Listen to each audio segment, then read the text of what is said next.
शेर कभी छुपकर वार नहीं करता, बुज़दिल कभी खुलकर वार नहीं करता। अरे हम तो वो मराठा हैं जो मरकर भी हार स्वीकार नहीं करते। जी हाँ, आज मैं वीर मराठा शेर पेशवा बाजीराव जी के बारे में बात करने आ गया हूँ। वो पेशवा बाजीराव जी जो महज 20 साल की उम्र में पेशवा बने और महज 40 साल की उम्र में स्वर्गवास हो गया और पूरे भारतवर्ष में मराठा झंडा गाड़ के ही उन्होंने चैन लिया। जी हाँ, राव जी को छत्रपति शाहू जी महाराज जो कि छत्रपति संभाजी महाराज के बेटे थे, उनके द्वारा पेशवा विश्वनाथ जी के गुजर जाने के बाद पेशवा बनाया गया और पेशवा बाजीराव 1720 में प्रधानमंत्री बनते हैं मराठा साम्राज्य के। और आप मानेंगे नहीं, उनके मराठा साम्राज्य के प्रधानमंत्री बनते ही उन पूरे भारत में गूंज उठती है मराठा साम्राज्य की।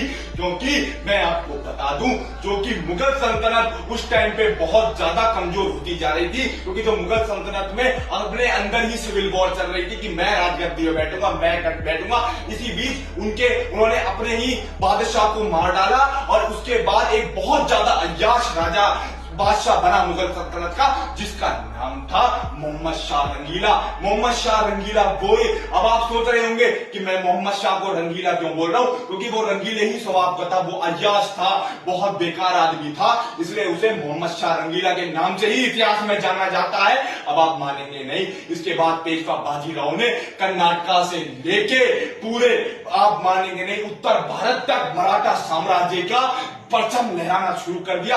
इसी बीच उनकी नजर दक्कन और दिल्ली पे थी, तो उन्होंने दिल्ली की तरफ कूच करा और दिल्ली की तरफ कूच करते समय आप मानेंगे नहीं, 17 नवंबर 1936 को उन्होंने मुगल साम्राज्य पे युद्ध की घोषणा कर दी और वे निकल पड़े अपने यमुना की नदी से होते हुए। वह यमुना के तट पे रुक गए और राव जी ने माधवराव होलकर जी को आगे नेतृत्व करने के लिए भेज दिया और अब उन्होंने वहां के छोटे छोटे कस्बों पे हमला करके उनमें मुगल सल्तनत का परचम फेंक के भगवा झंडा लहरा दिया। इसके बाद मोहम्मद शाह रंगीला की रातों की नींद उड़ गई। वो तो वैसे ही बहुत ज्यादा याश और डरपोक राजा था, तो वह कांप उठा। उसने अपने चापलूसों से पूछा कि मुझे क्या करना चाहिए। पेशवा बाजीराव 500 घोड़े से ज्यादा की सेना लेके बैठा है यमुना तट पर, तो बताओ मुझे क्या करना चाहिए। उसके चापलूसों ने, किसी ने कहा भाग जाओ, किसी ने कहा युद्ध में किसी अपनी सेना को भेज दो। तो आप मानोगे नहीं,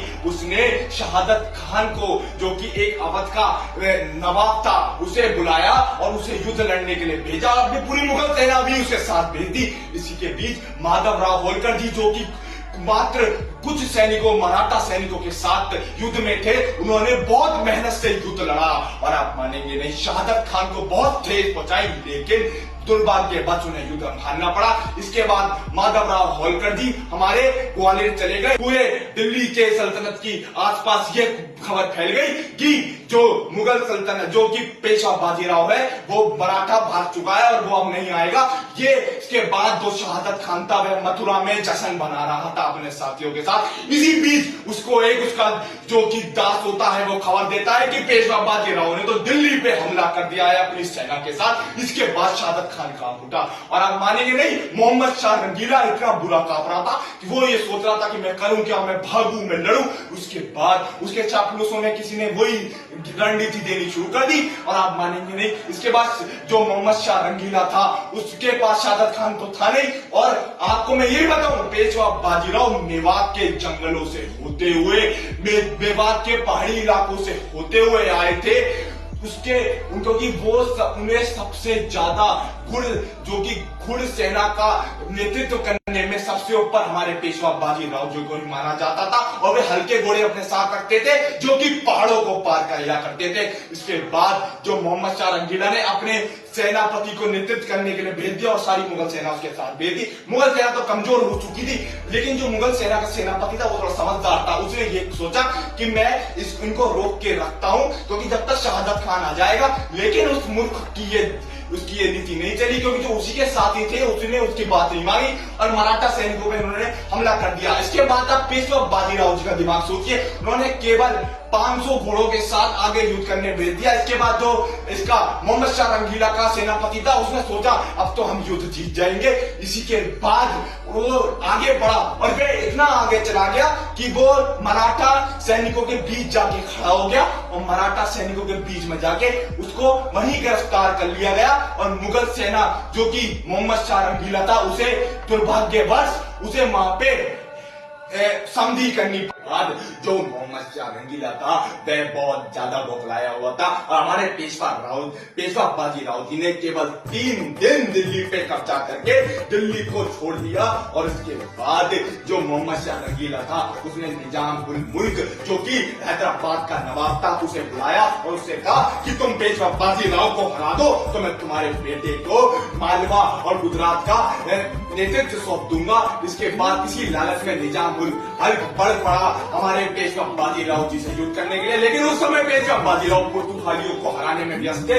जैसे उन्हें खबर मिली कि मोहम्मद शाह रंगीला ने एक चाल चली है तो वे चल पड़े रण में कूदने के लिए। वो तो शौकीन रहते थे रण में मुगलों का शीश काटने के लिए। इसके बाद एक भोपाल में बहुत भयंकर युद्ध हुआ। जो ये था निजाम उल मुल्क था, इसने भोपाल में घुस के इसने चालाकी से सोचा कि मैं भोपाल में जाके पेशवा बाजीराव पे हमला कर दूंगा। इसी बीच पेशवा बाजीराव की सेना ने पूरे भोपाल को चारों ओर से घेर लिया और बहुत भयंकर भीषण युद्ध हुआ।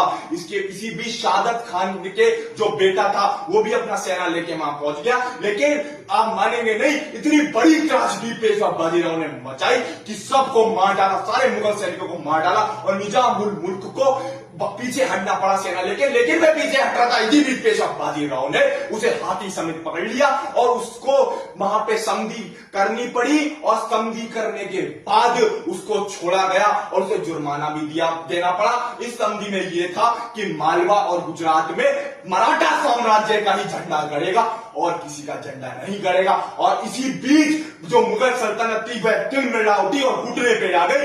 यह था हमारा मराठा इतिहास जो कि आपको नहीं पढ़ाया गया। यह पढ़ाया गया कि मुगलों ने राज करा। मुगलों ने कभी भारतवर्ष पे राज नहीं करा और भारतवर्ष ये एक ऐसा देश था जिन्होंने मुगलों को कभी भारतवर्ष पे संपूर्ण राज नहीं करने दिया, संपूर्ण छोड़िए आधा भी नहीं करने दिया। जय वीर भवानी, जय मां भवानी।